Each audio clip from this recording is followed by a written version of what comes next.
So when you hear the name Jane Austen, what pops into your head? I'm guessing it's witty heroines, maybe some brooding gentlemen, elegant ballrooms, sharp, classy social commentary.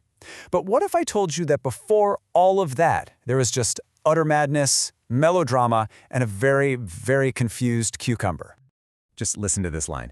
They told me Edward was not dead, but they deceived me. They took him for a cucumber. I mean, let that sink in. Who do you think wrote that? Some surrealist poet, maybe? A modern sketch comedy writer? The absurdity is just, it's off the charts. But the author? I promise it's someone you would never, ever guess. Yep, that line was written by the Jane Austen, the very same woman who gave us Pride and Prejudice. And here's the thing. Before she became this master of subtle romance and irony, a teenage Jane Austen was writing some of the wildest, most hilarious parodies you can possibly imagine. See, as a teenager, Austen wrote this whole collection of stories that we now call her Juvenilia, basically her early stuff. And in these stories, she wasn't trying to write the next great romance, oh no. She was busy tearing the popular books of her day to absolute shreds. And her main target was this literary trend called sensibility. So what was sensibility? Well, it was this whole idea that having these huge, overwhelming, and very, very public emotions was a sign of a good and noble soul. The more you cried, the more you fainted, the more you just fell into total despair over the smallest thing, well, the better a person you were. It was basically emotional performance art, and you can just imagine young Jane Austen rolling her eyes and finding the whole thing completely ridiculous. So, naturally, her first target was romance. Let's take a look at how our early characters handled love.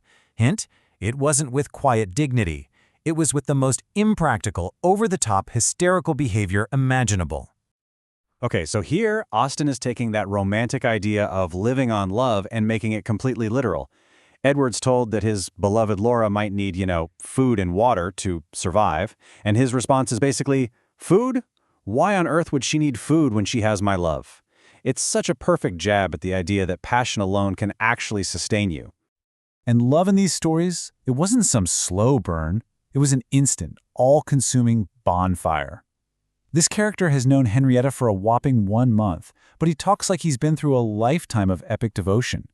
In Austen's parody world, there's no getting to know you. You just see someone across a room, and bam, your soul is theirs forever. Done deal. And this is the brilliant downside to all that emotion.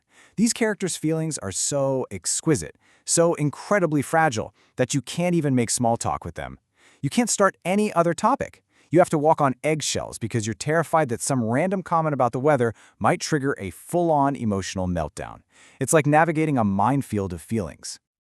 So if you thought the way her characters fell in love was absurd, oh, just you wait. The way they handle tragedy is even better. Austen takes the extreme melodrama of grief from those sentimental novels and just cranks the dial all the way up until it shatters into pure comedy. So, let me ask you, if you're living in this world of sensibility and you're faced with just terrible, awful news, what is the proper response? Do you process it quietly? Maybe talk it over with a friend? Nope. There is a very specific and very dramatic procedure that you have to follow.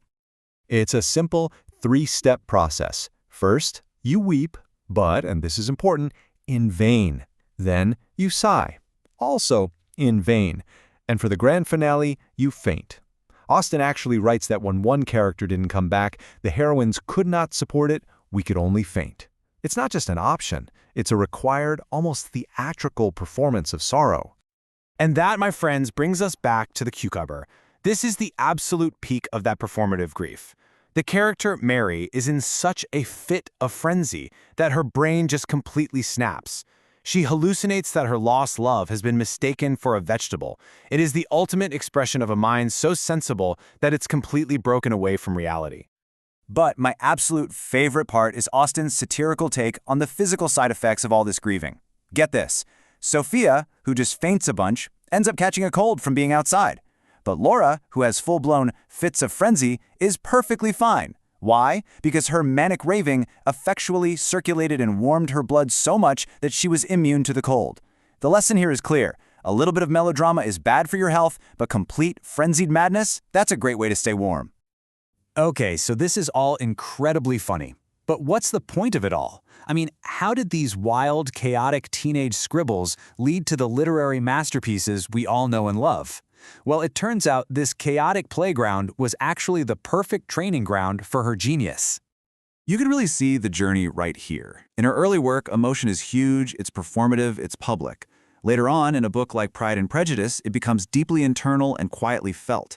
The plots go from these absurd, over-the-top disasters to the grounded, realistic social problems she's so famous for. And the satire, this is the key, it evolves from this broad, slapstick comedy into that subtle, razor-sharp social irony that became her trademark. She basically learned to control the volume, turning a shout into a devastating whisper. So in the end, these early writings weren't just practice. They were her origin story. This is where Jane Austen first started to explore her great theme, that ridiculous, often hilarious gap between who we are on the inside and the social roles we're all forced to play on the outside.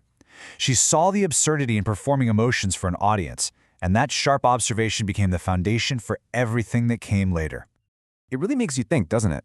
I mean, if this is the kind of sharp, wild, and brilliant satire a teenager was writing over 200 years ago, probably hiding it in her notebooks, what kind of masterpiece is some young writer creating right now, maybe on social media or in some fan fiction, just waiting to be discovered?